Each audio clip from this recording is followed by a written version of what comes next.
Солнце садилось за холмы, отбрасывая длинные тени на заброшенный участок железнодорожных путей. В центре сидела маленькая девочка, всего 6 лет. Ее крошечные руки были крепко привязаны к подлокотникам ее инвалидной коляски.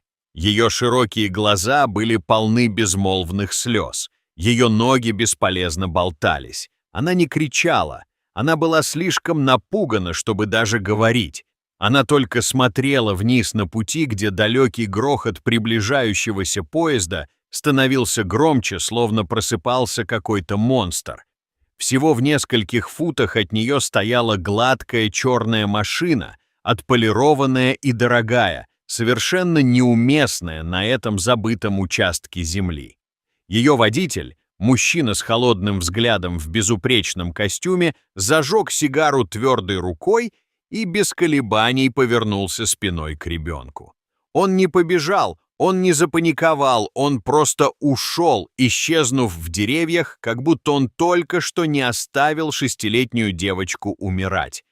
Она тихонько захныкала, ее губы дрожали, никто не знал, никто не шел, но затем, откуда ни возьмись, размытое движение перескочило через сломанный забор. Немецкая овчарка, сильная и быстрая, дико залаяла и помчалась к девочке, словно ее душа горела. И то, что он сделал дальше, не только остановило время. Оно раскрыло ужасающую правду, которую никто не ожидал. Прежде чем все превратилось в кошмар, мир Лусии уже начал рушиться. Ей было всего 6 лет, но жизнь преподала ей уроки, слишком жестокие для ее возраста. Гальван ушел, даже не извинившись. Теперь Лусия жила в крошечном доме со своей бабушкой, чьи дрожащие руки и уставшие глаза несли бремя слишком многих сражений. Единственным светом в жизни Лусии был Макс, ее немецкая овчарка. Макс, подаренный ей покойным отцом, был рядом с ней с тех пор, как она была малышкой. Он был не просто собакой, он был ее тенью, ее защитником, ее лучшим другом. Макс почувствовал перемену в Луси еще до того, как она смогла выразить это словами. С того дня, как она вернулась домой в инвалидном кресле, Макс отказывался отходить от нее, даже чтобы поспать. Он покоился, положив голову ей на ноги, как будто напоминая ей, что даже если они больше не двигаются, он был рядом, чтобы нести ее душу. Он был более чем преданным, он был гениальным. Обученный отцом Луси, когда тот был жив, Макс мог выполнять сложные команды, определять эмоции и открывать двери лапами. Но больше, чем его интеллект, его сердце делало его необыкновенным. Он понимал молчание Луси, ее кошмары, ее страхи. В мире, где богатый человек, ответственный за ее боль, контролировал все, от полиции до заголовков новостей, у Луси было только 2 союзника – ее стареющая бабушка и Макс, который отдал бы все, чтобы защитить ее. Голос Луси, возможно, был тихим, но он нес правду, которую сеньор Гальван не мог заглушить. После аварии она начала говорить, сначала шепотом рядом с бабушкой, затем громче на общественных собраниях. Ее слова были простыми, но сильными. «Он причинил мне боль. Он никогда не извинялся». СМИ проигнорировали ее, полиция пожала плечами, но люди, они начали прислушиваться, и это заставило Гальвана нервничать. Однажды днем пришло письмо, заверенное печатью юридической фирмы Гальвана. Внутри было всего одно предложение. Если ребенок не будет молчать, последуют последствия. Но когда ее бабушка заколебалась, один из них оттащил ее в сторону. Другой подхватил Лусию вместе с инвалидной коляской. Макс рванулся. Он рычал, кусался, боролся, как одержимое существо. Но мужчины были готовы. Один из них сильно ударил его по голове металлической трубой. Он рухнул с болезненным визгом, и Лусия закричала, когда он исчез из ее поля зрения. Они ехали быстро и далеко. К тому времени, как глаза Лусии, наполненные слезами, привыкли, она поняла, где они находятся. Старый участок железнодорожных путей, который больше не используется. Или так она думала. Мужчины грубо подняли ее из машины. Гальван стоял рядом, поглядывая на часы, как будто опоздал на ужин. Никаких эмоций не отразилось на его лице, ни тени вины. «Сделай так, чтобы все выглядело чисто», — холодно сказал он. Она забрела сюда. Еще одна бедная душа потеряна. Люсия захныкала, когда ее руки были связаны. Она не все поняла, но она знала, что дело не в справедливости, дело в том, чтобы стереть ее. Ее инвалидное кресло оттолкнули в сторону. Ее тело лежало на замерзшей стали, сердце колотилось. Сигнал поезда стал зеленым. Вдалеке раздался свисток в ночи. Гальван не стал ждать, чтобы посмотреть. Он просто повернулся, закурил еще одну сигару и ушел. Мир Макса вернулся в размытом пятне боли и острого привкуса крови на языке. Голова пульсировала, один глаз почти распух, но его первая мысль была не о себе, она была о Люсии. Он протискивался через заборы, карабкался по ящикам и обнюхивал каждый участок бетона, где оставался запах Люсии. С каждым шагом вспышки памяти поражали его как молния. Он снова был дрожащим щенком, брошенным под дождем, прячущимся за мусорными баками.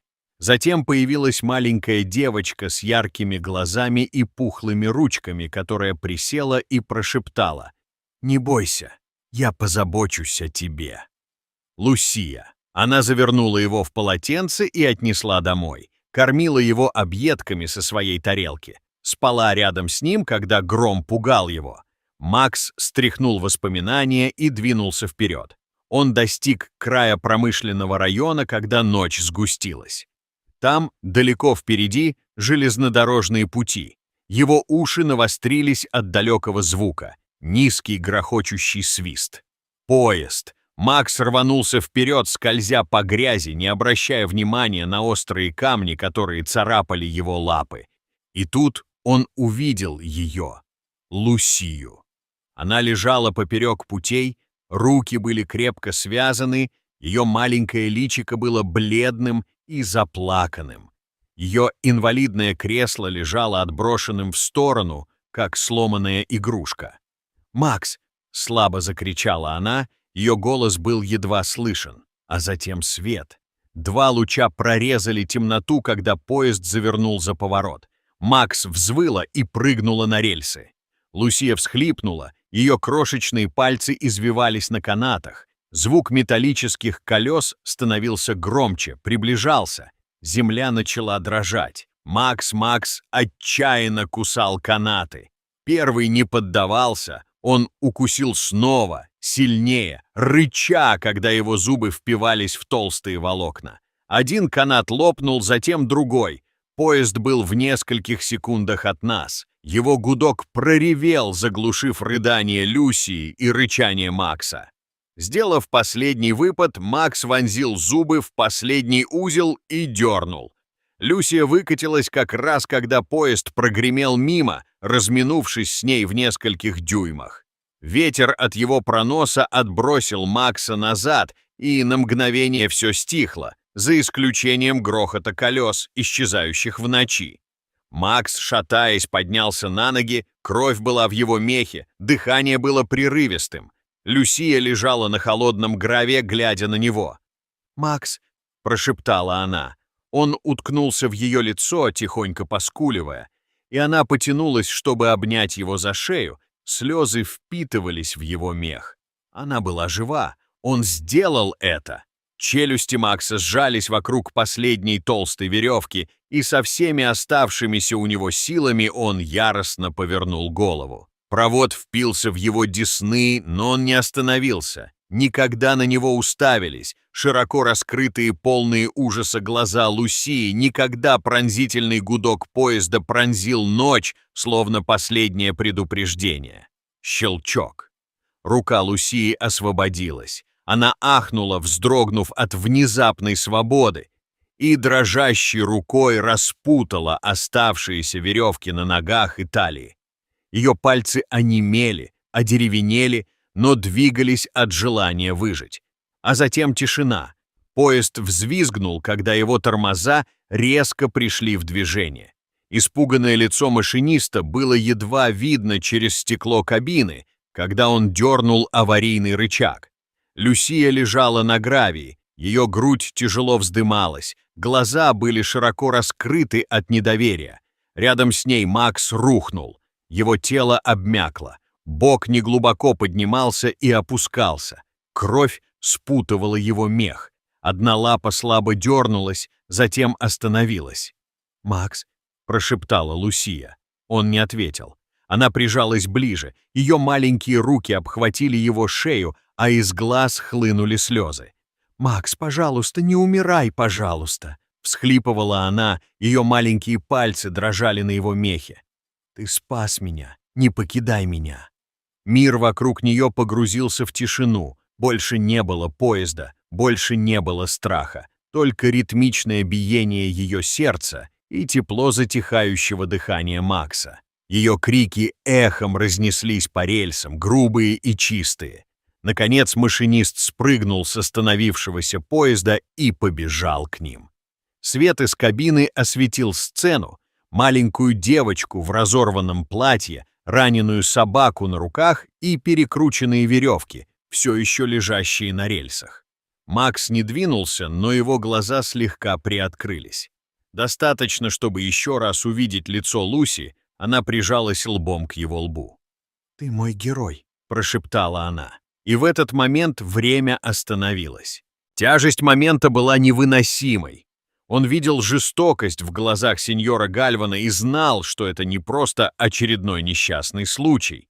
Лусию и Макса срочно доставили в больницу в критическом состоянии, их жизни висели на волоске. Макс с его верным сердцем лежал рядом с Лусией, все еще пытаясь защитить ее даже в своем ослабленном состоянии. Врачи работали не покладая рук, оказывая экстренную помощь Максу, пытаясь спасти храбрую собаку, которая уже пожертвовала столь многим. По прошествии нескольких часов кондуктор, не в силах избавиться от образа страдающей пары, выложил видео инцидента в социальные сети, а дальше последовала настоящая буря. Видео стало вирусным за несколько часов, и общественное возмущение взорвалось. Весь город, когда-то слепой к несправедливости сеньора Гальвана, теперь проснулся. Улицы гудели от гнева и неверия. За пределами больницы город сплотился вокруг Лусии и Макса. Люди возлагали цветы, подарки и открытки, знаки любви и поддержки для девочки, которая уже столько вынесла. Казалось, весь город решил в тот момент, что они будут опекунами Лусии. Группа байкеров, местный мотоклуб, известный своей защитой общины, поклялись стоять на страже Лусии. Поскольку угроза сеньора Гальвана все еще нависала, они пообещали сделать так, чтобы она больше никогда не столкнулась с опасностью. Их преданность как братство, выкованное в огне, была нерушимой. Давление со стороны общественности было слишком сильным, чтобы власти могли его игнорировать. Через несколько дней сеньора Гальвана арестовали, его империя власти окончательно рухнула под тяжестью правосудия и общественного возмущения. Месяц спустя светило солнце, когда Макс шел рядом с Лусией, его шаги были твердыми и сильными. Он полностью выздоровел, и Лусия с помощью новой специализированной инвалидной коляски, оплаченной щедрыми пожертвованиями, вернулась в школу. Когда-то мрачные залы теперь казались светлее, когда Лусию снова приветствовали ее одноклассники. Их улыбки были молчаливым обещанием, что они будут ее защищать. Город, навсегда изменившийся благодаря мужеству одной девочки и одной собаки, собрался на городской площади, чтобы почтить память Макса. Была открыта статуя, возвышающаяся и гордая, с надписью «Макс», герой, который спас невинную душу. Толпа молчала, единственным звуком был тихий шелест ветра. Затем Лусия со слезами, текущими по ее лицу, вышла вперед. Она прочистила горло и дрожащим, но решительным голосом заговорила. «Он спас меня не один раз. Он спасал меня каждый день с тех пор, как мы встретились». Толпа ликовала, их аплодисменты были данью нерушимой связи между Лусией и Максом. Последний кадр задержался на них, стоящих бок о бок, сильных и непоколебимых.